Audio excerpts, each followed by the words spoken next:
সন্তান গর্ভে আসার মতো আনন্দের সংবাদ খুব কমই আছে, কিন্তু মাদের যেটা হয় যে যখন সন্তান গর্ভে আসে নানান প্রশ্ন মনে ঘুরপাক খায়। আর প্রথম 3 মাস অত্যন্ত কষ্টকর একটা সময়, কারণ এই সময় ছোটখাটো নানান সমস্যা হয়, যেমন ধরুন বমির সমস্যা, হঠাৎ করে কোনো কারণে রক্তপাত হওয়া এবং বিভিন্ন কমপ্লিকেশন নিয়ে এই সময়টাতে আসলে মারা খুব দুশ্চিন্তায় সবসময় ভোগেন। তো আজকের এই ভিডিওটিতে আমি আপনাদেরকে বলবো যে গর্ভধারণের প্রথম 3 মাসে যে খুব কমন প্রশ্নগুলো আপনাদের মনে থাকে এবং এই প্রশ্নগুলোর কি কি উত্তর হতে পারে এটা নিয়ে আজকে আমরা কথা বলবো। প্রথম প্রশ্ন হচ্ছে, যেটা পেশেন্ট এসে বলে যে ম্যাডাম আমার তো মাসিক মিস হয়েছে, আমি প্রেগনেন্সি টেস্টটা কবে করব? যে কোনো নারীর মাসিক মিস হওয়ার অর্থটা হলো, ধরুন গত মাসের 1 তারিখে মাসিক হয়েছে, যদি এই মাসের 1 তারিখে মাসিক না হয় এবং তারপরে যদি 2-3 দিন চলে যায়, তখন আমরা বলে থাকি যে পিরিয়ডটা মিস হয়েছে। সেক্ষেত্রে আমরা কি করব? আমরা মাসিকের তারিখ চলে যাওয়ার 7 দিন পরে একটি প্রেগনেন্সি টেস্ট করে দেখব। বাজারে বিভিন্ন ধরনের প্রেগনেন্সি কিট পাওয়া যায়, যেখানে প্রস্রাব থেকে একটু প্রস্রাব নিয়ে সেই কিটের মধ্যে দিয়ে দাগ আসে, এবং অনেকেই কিন্তু ঠিকমতো জানেন না যে প্রেগনেন্সি টেস্ট আসলে কিভাবে করতে হয়। আপনারা দেখবেন যে প্যাকেটের গায়ে নিয়মাবলী সবসময় লেখা থাকে, এবং একটি দাগ আসলে বুঝতে হবে আপনি গর্ভবতী নন, অন্য যে কোনো কারণে মাসিক বন্ধ, এবং 2টি দাগ আসলে বুঝতে হবে যে আপনি গর্ভবতী। অনেক ক্ষেত্রে দেখা যায় যে অনেক পেশেন্টরা বলে ম্যাডাম আমার মাসিকটা অনিয়মিত ছিল এবং আমার মাসিক এখন মিস হয়েছে, আমার প্রেগনেন্সি টেস্টটা আমি কনফিউজড, এটা আসলে কি পজিটিভ? অনেকের মনে সন্দেহ থেকে থাকে। তো এই প্রেগনেন্সি টেস্ট না করে আমরা আরেকটা টেস্ট করতে পারি, যেটাকে বলা হয়ে থাকে বিটা এইচসিজি। এই হরমোনটা প্রেগনেন্ট হলে শরীরে রক্তে বেড়ে যায়, এবং এই হরমোনের পরিমাণটা দেখার মাধ্যমে কিন্তু আমরা যখন প্রেগনেন্সি টেস্ট পজিটিভ আসে, অর্থাৎ মাসিক মিস হওয়ার 7 দিনের মধ্যে, এবং এই আর্লি টাইমে কিন্তু আমরা এই বিটা এইচসিজি টেস্টের মাধ্যমে আগেই বলে দিতে পারি যে আপনার গর্ভে সন্তান এসেছে কিনা।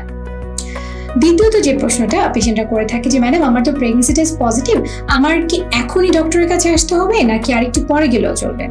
আমি অনেক পেশেন্ট পাই যারা হয়তো গর্ভবতী প্রথম 4 মাস 5 মাস চলে গিয়েছে, এখন হয়তো একটি আল্ট্রাসাউন্ড করে এসেছেন যে ম্যাডাম আমি তো এখন 5 মাসের গর্ভবতী, আমার সন্তানটি কেমন আছে আপনি দেখুন।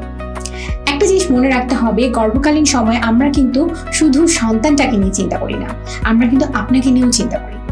অতএব গর্ভকালীন প্রথম 3 মাস কিন্তু অত্যন্ত গুরুত্বপূর্ণ, এবং এই সময়ের মধ্যে অবশ্যই অন্তত একবার হলেও আপনাকে ডক্টরের কাছে আসতে হবে। এটাকে আমরা বলে থাকি বুকিং ভিজিট। আপনাদেরকে অনেকে বলতে পারে যে প্রেগনেন্ট হলে এত টেস্ট করতে হয় না, এগুলোর কোনো প্রয়োজন নেই। অতএব তৃতীয় প্রশ্ন যেটা আসে আপনাদের মনে, যে আমি ডক্টরের কাছে গিয়েছিলাম, তিনি আমাকে অনেকগুলো টেস্ট দিয়েছে, ম্যাডাম এতগুলো টেস্ট কি আসলে প্রেগনেন্সিতে লাগে? দেখুন, আমরা গর্ভে সন্তান আসার সাথে সাথে আমরা জানতে চাই যে আপনি শারীরিকভাবে কেমন আছেন, এবং এতে আপনার সন্তানটি কেমন থাকবে। অর্থাৎ আপনার শারীরিক অবস্থা কিন্তু আপনার সন্তানের পরবর্তী জার্নিটা, অর্থাৎ পরবর্তী মাসগুলোতে সে কেমন থাকবে, এটাকে আগে থেকে আমরা ধারণা পেতে পারি। প্রেগনেন্ট হলে আমরা একটি রক্তের পরীক্ষা দিই, যেটাকে আমরা কমপ্লিট ব্লাড কাউন্ট বলে থাকি, একটি প্রস্রাবের পরীক্ষা দিয়ে থাকি, আপনার প্রস্রাবে কোনো জীবাণু আছে কিনা আমরা দেখি, পাশাপাশি আমরা একটি জন্ডিসের টেস্ট করে থাকি, একটি ভিডিআরএল টেস্ট করে থাকি। গর্ভকালীন সময় কিন্তু মাদের ডায়াবেটিস ধরা পড়ে। অনেকে বলেছে যে ম্যাডাম আমি তো পাশের বাসার দোকান থেকে চেক করেছি, ব্লাড সুগার তো একদম নর্মাল। দেখুন, এই চেকে হবে না, গর্ভকালীন সময় চেক আপটা অত্যন্ত গুরুত্বপূর্ণ। এই সময় আমরা সাধারণত দেখা যায় কখনো কখনো গ্লুকোজ খাইয়েও চেক আপ করে থাকি। অতএব ব্লাড সুগার মেজারমেন্ট, অর্থাৎ রক্তে আপনার চিনি যেটা সুগার আমরা বলছি, ব্লাড সুগার, এটা কোনো কারণে বাড়তি আছে কিনা, এটা কিন্তু আমাদেরকে গর্ভকালীন সময় দেখতে হবে। একটি গুরুত্বপূর্ণ জিনিস হচ্ছে ব্লাড গ্রুপ। ব্লাড গ্রুপটা অনেকেই জানেন না, এবং দেখা যায় পুরো 9 মাস গর্ভবতী ছিলেন, ডেলিভারির সময় এসে বলছেন যে ম্যাডাম ব্লাড গ্রুপ চেক করা হয়নি। অতএব ব্লাড গ্রুপটা জানা কিন্তু অত্যন্ত গুরুত্বপূর্ণ এই সময়। পাশাপাশি এই প্রথম 12 সপ্তাহের মধ্যে, অর্থাৎ প্রথম 3 মাসের মধ্যে আমরা কিন্তু আল্ট্রাসাউন্ড করে থাকি। অনেকেই বলবেন যে গর্ভের সন্তান তো ভালোই আছে, আল্ট্রাসাউন্ড জরুরি কি? আমার তো প্রেগনেন্সি টেস্ট পজিটিভ ছিল, আমি একবারে 20 সপ্তাহে গিয়ে একটি আল্ট্রাসোনোগ্রাম করব। এই আল্ট্রাসোনোগ্রামটার প্রয়োজন এই কারণে, আপনাদের মনে রাখতে হবে যে গর্ভে সন্তান আসা মানে কিন্তু এটি জরায়ুর মধ্যে নয়। খুব কম পার্সেন্টেজ, ধরুন 10-100-র মধ্যে হয়তো 2জন বা 3 জনে কিন্তু জরায়ুতে সন্তান না এসে, এটা জরায়ুর 2 পাশে যে 2টি টিউব থাকে, টিউবের মধ্যে সন্তান আসতে পারে, এবং এটাকে আমরা একটোপিক প্রেগনেন্সি বলে থাকি, এবং এটা কিন্তু অত্যন্ত বিপজ্জনক একটি কন্ডিশন। আবার অনেক ক্ষেত্রে দেখা যায় যে বাচ্চা গর্ভে এসেছে কিন্তু কোনো কারণে হার্টবিটটা আসেনি, সেটা হয়তো প্রথম দিকে আল্ট্রাসাউন্ড না করার জন্য ধরা যায়নি। এটাকে আমরা মিসড অ্যাবর্শন বলে থাকি। তো এই সমস্যাগুলো যাতে আমরা আগে থেকে বুঝতে পারি, এটার জন্য কিন্তু আমাদেরকে যেটা করতে হবে যে প্রথম 12 সপ্তাহের মধ্যে একটি অন্তত আল্ট্রাসোনোগ্রাম করতে হবে। গর্ভকালীন সময় দেখা যায় যে হয়তো আপনি এখন কনসিভ করেছেন, আপনি হয়তো আগে থেকে একটি প্রেশারের ওষুধ খেতেন, অথবা আপনার ডায়াবেটিসের জন্য আপনাকে এমন কিছু ওষুধ দেওয়া ছিল যেগুলো আপনি নিয়মিত খেতেন, অথবা আপনার এমন কোনো একটা অসুখ আছে যেটার জন্য আপনাকে সবসময় কোনো একজন ডক্টরের তো ওষুধ খেতে হয়। আপনি হয়তো জানলেন আপনি এখন প্রেগন্যান্সি টেস্ট পজিটিভ এবং আপনি ধাম করে সমস্ত ওষুধ বন্ধ করে দিলেন। এই কাজটি কখনোই করা যাবে না। যদি আপনি গর্ভবতী হন এবং আপনি জানেন যে আপনি কোনো একটি নির্দিষ্ট ওষুধ সবসময় রেগুলারলি খাচ্ছেন, আপনি অবশ্যই একজন গাইনোকোলজিস্ট অর্থাৎ স্ত্রী রোগ এবং প্রসূতিবিদ্যা যিনি বিশেষজ্ঞ তার কাছে আসবেন। আমরা প্রয়োজনে আমরা চেক করে দেখবো যে এই ওষুধটি আপনার জন্য প্রেগনেন্ট অবস্থায় সেফ কিনা, এবং এটা সেফ না হলে আমরা এটিকে বদলিয়ে অন্য ওষুধ আপনাকে দেবো। কিন্তু কখনোই নিজে থেকে সবসময় খান এই জাতীয় কোনো ওষুধ কিন্তু বন্ধ করা যাবে না। এবং এই সমস্যাটা কমনলি হয়ে থাকে, আমি যেটা পাই যে অনেকে মৃগী রোগ আছে, খিঁচুনির সমস্যা থাকে, তারা হয়তো আগে থেকে একটা ওষুধ খাচ্ছেন, এখন প্রেগনেন্ট জেনে হঠাৎ করে বন্ধ করে দিলেন এবং দেখা গেল খিঁচুনির সমস্যাটা বেড়ে গেল। অনেকে আছে মানসিক বিভিন্ন সমস্যার জন্য বিভিন্ন অ্যান্টিডিপ্রেসেন্ট, অ্যান্টিসাইকোটিক মেডিসিন খেয়ে থাকে এবং তারা ধারণা করে নেন যে গর্ভে সন্তান আসা মাত্র এগুলোকে বন্ধ করে দিতে হবে। আসলে তা নয়। যদি আপনি ওষুধগুলো এখন বন্ধ করে দেন, আপনার মানসিক সমস্যাটা কিন্তু আরো বেড়ে যেতে পারে প্রেগনেন্সিতে, যেটা কমানো আমাদের জন্য আরো কষ্টকর হয়ে যাবে। অতএব এইরকম সিচুয়েশনে অবশ্যই ডক্টরের পরামর্শ নেবেন। খুব কমন একটা প্রশ্ন থাকে প্রেগনেন্সিতে যে ম্যাডাম আমি তো এখন প্রেগনেন্ট, আমি কি চাকরি করতে পারবো, আমি কি জার্নি করতে পারবো, কিভাবে করবো? দেখুন, আসলে এই উত্তরগুলো হ্যাঁ বা না দিয়ে আমরা দিতে পারি না। যেমন আমার নিজের কথাই যদি বলি, আমার প্রেগনেন্সি পিরিয়ড যখন ছিল, আমি আমার পুরো 9 মাসে আমি আমার হসপিটালে চাকরি করেছি, আমি কাজ করেছি, অপারেশনে দাঁড়িয়েছি, সবই আমি করেছি। সবার জন্য জার্নিটা আসলে একরকম হবে না। যদি কোনো কারণে আপনার এরকম থাকে যে আপনার আগে অনেকগুলো গর্ভপাত হয়েছে, এখন এই মুহূর্তে আপনার জন্য প্রেগনেন্সিটা খুব ভ্যালুয়েবল, সেক্ষেত্রে আপনি অবশ্যই একজন ডক্টরের পরামর্শ মতো পরবর্তী সিদ্ধান্ত নেবেন। তবে প্রেগনেন্ট অবস্থায় চলাফেরা করা যাবে না, একদম বাসায় বসে থাকতে হবে, এটাও কিন্তু আপনার জন্য অত্যন্ত ক্ষতিকর। কারণ গর্ভকালীন সময় আমরা কিন্তু ব্যায়ামের জন্য আপনাদেরকে উপদেশ দিয়ে থাকি। আরেকটা যেটা প্রশ্ন আপনারা করেন যে আমরা দূরের জার্নি করতে পারবো কিনা। প্রেগনেন্ট অবস্থায় জার্নিটাকে আমরা বলি যে যতটা সম্ভব যেই জার্নিতে আপনার ঝাঁকি কম লাগবে সেই ধরনের জার্নি করা উচিত। আমি ব্যক্তিগতভাবে রিক্সা চলাফেরা করেছি, কিন্তু তারপরও আমি বলবো যে যদি আপনি দেখেন আপনি যে অফিসে যাচ্ছেন সেখানে যেতে ভীষণ উঁচু নিচু রাস্তা, আপনি এমন করতে পারেন আপনার বাসাটাকে সেই অফিসের কাছে শিফট করতে পারেন, যাতে আপনার জার্নিটা কম করতে হয়। এবং যদি এমন হয় যে আপনি এক জায়গায় বাসে যাবেন অথবা ট্রেনে যাবেন, যেমন দূরের কোনো জার্নি, আপনি অবশ্যই ট্রেনকে প্রেফার করবেন। যদি এমন হয় আপনি ট্রেনে যাবেন অথবা প্লেনে যাবেন, সেক্ষেত্রে আপনি প্লেনকে প্রেফার করবেন, অর্থাৎ আপনার জার্নিটা যেন খুবই স্মুথ হয়, সেখানে যেন ঝাঁকির পরিমাণটা কম থাকে।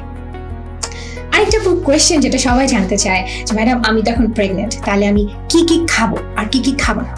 দেখুন, কি কি খাবেন এটা বলা খুবই কঠিন, কারণ সব ধরনের খাবারই আপনি খেতে পারবেন, তার মানে লিস্টটা অনেক লম্বা।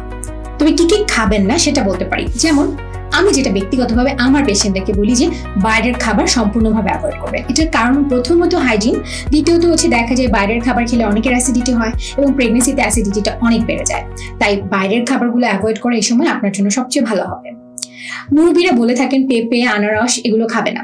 আসলে আমাদের বই খাতা এইভাবে না বলা নেই, তবে যেটা আমরা বলে থাকি যে এই পেঁপে এবং আনারসে দেখা যায় যে অ্যাবর্টিফিশিয়েন্ট অর্থাৎ বাচ্চা নষ্ট হওয়ার কিছু কিছু প্রপার্টিস পাওয়া যায়। অর্থাৎ আমি ব্যক্তিগতভাবে এটাকে অ্যাভয়েড করারই পক্ষে। তবে কেউ যদি আগেও খেয়ে থাকেন সেটা আপনার ব্যক্তিগত ইচ্ছা, তবে আমাদের বই খাতায় এই ব্যাপারে নির্দিষ্টভাবে কোনো বিধিনিষেধ নেই। আর যদি কোনো খাবারে আপনার আগে থেকে অ্যালার্জি থেকে থাকে, যে আপনি হয়তো হাঁসের মাংস খেতে পারেন না অথবা গরুর মাংস খেতে পারছেন না, ইলিশ মাছে আপনার অ্যালার্জি, সেটাকে আপনি অবশ্যই অ্যাভয়েড করবেন। আমি অনেক পেশেন্টের মুখে শুনেছি যে তাদের মুরব্বীরা বলছেন দুধ খেও না অথবা বেশি মাংস খেও না, বাচ্চা বড় হয়ে যাবে। এই জিনিসগুলোর আসলে তেমন কোনো ভিত্তি নেই, বরঞ্চ আপনি যদি পুষ্টিকর খাবার খান আপনার বাচ্চাটি সুস্থ থাকবে। একটি কমন প্রশ্ন, কিন্তু পেশেন্টরা আমাদেরকে জিজ্ঞেস করতে খুব জড়তা বোধ করেন যে ম্যাডাম আমার তো এখন প্রেগনেন্ট, আমি প্রথম 3 মাস, ম্যাডাম আমি সহবাস করবো কিনা। আমাদের মেডিকেলের বই খাতায় কিন্তু নির্দিষ্টভাবে এই প্রথম 3 মাসের মধ্যে সহবাসকে হ্যাঁ অথবা না কোনোটাই বলা নেই। আমরা সাধারণত রোগীদেরকে বলি প্রথম 3 মাস সহবাস বা ইন্টারকোর্সটাকে অ্যাভয়েড করা। তবে তার মানে এই না যে এটা সম্পূর্ণভাবে নিষিদ্ধ। দেখা গেছে যে কোনো পেশেন্টের যদি আগে অনেকগুলি গর্ভপাত হয়ে থাকে এবং তিনি যদি দেখা যায় আমরা তাকে অনেক ঝাঁকির জার্নি মানা করছি, তাদের ক্ষেত্রে আমরা বলি যে প্রথম 3 মাস আপনি অ্যাভয়েড করেন, এটা আপনার জন্য বেটার। অথবা কারো যদি এমন হয় যে গর্ভকালীন সময়ে প্রথম 3 মাসে ঘন ঘন রক্তপাত হচ্ছে, অর্থাৎ গর্ভপাতের একটা ঝুঁকি থাকছে, তাদের ক্ষেত্রে আমরা বলি যে সহবাসটা অ্যাভয়েড করার জন্য। তবে এ সকল কারণের থেকে সবচেয়ে গুরুত্বপূর্ণ কারণ হচ্ছে মায়ের ইচ্ছা। অর্থাৎ যিনি গর্ভবতী নারী তিনি যদি বলেন যে আমি এই টাইমে সেক্সুয়াল ইন্টারকোর্স বা সহবাসে আমি কমফোর্টেবল না, আমি ভালো বোধ করছি না বা আমি চাচ্ছি না, তবে এটা সম্পূর্ণভাবে সেক্ষেত্রে এটা সম্পূর্ণভাবে তারই চয়েস, এটাকে আমাদেরকে রেসপেক্ট করতে হবে। কতক্ষণ সময় বিশ্রাম নেবেন? প্রথম 3 মাস যেহেতু খুব ডিফিকাল্ট টাইম, একজন মা গর্ভবতী হন, তার অনেক দুর্বল লাগে, দেখা যায় অনেক বমি হয়, কখনো কখনো দেখা যায় যে অ্যাসিডিটি সমস্যাটা ভীষণ বেড়ে যায়। তো বিশ্রামের জন্য আমরা যেটা বলে থাকি যে দুপুরবেলা অন্তত 2 ঘন্টা আপনারা বিশ্রামের চেষ্টা করবেন এবং রাত্রেবেলা অন্তত 8 ঘন্টা ঘুমানোর জন্য আমরা অ্যাডভাইস করি। যদিও এই ভিডিওটা আসলে সবার জন্য করা, তো দেখা যায় আমাদের শহরাঞ্চলের জীবন আর গ্রামাঞ্চলের জীবন তো এক না। দেখা যায় গ্রামে হয়তো কোনো নারীকে সারাদিন বাসায় কাজ করতে হচ্ছে, ধানের কাজ করতে হচ্ছে, ক্ষেতের বিভিন্ন কাজে হেল্প করতে হচ্ছে, তার হয়তো দুপুরবেলা ভীষণ টায়ার্ড লাগছে। তা ভিডিওটি যারা দেখছেন নারী পুরুষ নির্বিশেষে সবাইকে আমি বলবো যে কোনো একজন গর্ভবতী নারীর এই মুহূর্তের অনুভূতিগুলো এবং কষ্টগুলো কিন্তু আসলে সারা জীবন তার মনে থাকে।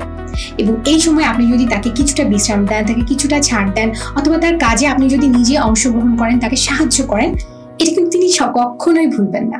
তাই আমার একটা অ্যাডভাইস থাকবে যে পেশেন্টদেরকে যারা এখন গর্ভবতী এবং আপনার যারা পরিবারের সদস্যরা থাকবেন তাদেরকে সম্পূর্ণভাবে সাহায্য এবং সহযোগিতা করবেন, তারা যেন পর্যাপ্ত বিশ্রাম পায়। গর্ভকালীন সময় যেটা আরেকটা কোয়েশ্চেন যেটা হাজবেন্ডের সাইড থেকে আমি সাধারণত পাই যে ম্যাডাম ওর তো এখন মেজাজটা ভীষণ খিটখিটে হয়ে থাকে, এই যে দেখেন জাস্ট প্রেগনেন্ট হয়েছে এখনই আমার সাথে রাগারাগি করছে সবকিছু নিয়ে।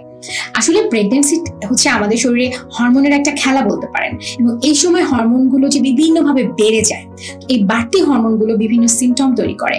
দেখবেন একজন নারী যিনি আগে হয়তো একটুতে কখনোই রাখতেন না, এখন হয়তো তিনি প্রেগনেন্ট, একটুতে রেগে যাচ্ছেন, একটুতেই তার গরম লাগছে, হঠাৎ করে উনি বিরক্ত হয়ে যাচ্ছেন।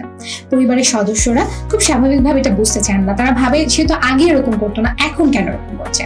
আসলে হরমোনাল যে পরিবর্তনগুলো হয় এটার জন্য তো নারী নিজে দায়ী নয়, তার শরীরে হরমোনাল চেঞ্জগুলো করছে। আপনাদের সবাইকে এই প্রথম 3 মাস অন্তত তাদের প্রতি ভীষণ সহানুভূতিশীল হতে হবে, তাদেরকে সাহায্য করতে হবে, তাদের মুডের এই চেঞ্জগুলোকে রেসপেক্ট করতে হবে, এবং যদি এই টাইমটা আপনারা তাকে সাপোর্ট দিতে পারেন আমি আশা করি তার পরবর্তী জার্নিগুলো তার জন্য অত্যন্ত সহজ হবে। গর্ভকালীন সময় মোটামুটি এই প্রশ্নগুলোই খুব কমনলি পেশেন্টরা আমাদেরকে জিজ্ঞাসা করে, তাই আজকের আয়োজনে এই ভিডিওতে এগুলো নিয়ে আপনাদের সাথে বলা। ধন্যবাদ।